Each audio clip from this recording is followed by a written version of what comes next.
Good morning, everybody. If you're like me, you spend a lot of time thinking about squatting. If you spend a lot of time thinking about squatting, you think about foot positioning a lot. So usually, when you squat, you hear the coaches say that we want our feet between a 30 and 45 degree angle. This is to allow people to get proper depth that are, like most Americans, spend a lot of time sitting and have generally poor hip mobility. But the closer you can get your toes pointed to straight ahead, the more torque, the more you can push in and rotate out into the ground, the stronger you're going to be able to engage your hip flexors and all these other muscle groups that are helping you get a big squat. So today, we're going to be talking about foot position while driving.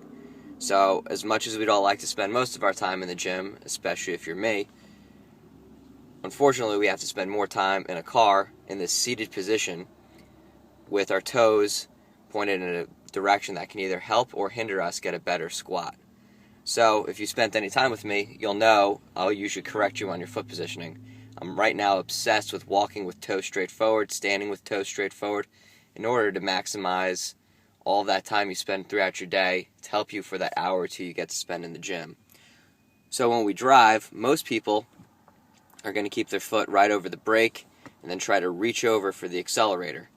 But this means that you're going to be in this way externally rotated position, huge toe angle that we see with people who have bad squats, having to go all the way out here like this. So let's make a conscious effort to actually pick up our foot and move it from side to side so we can keep a good toe forward angle. We can work on preventing valgus knees, so have our knee angle pushed out instead of letting it collapse in like we see with people who have bad squats, and actually work on developing some good habits so we can transfer over to the gym. If you spend 2 hours a day like this while you drive, while you're sitting in traffic, everything like that, that's going to be your default position when you stand, when you walk, and when you do things like squats.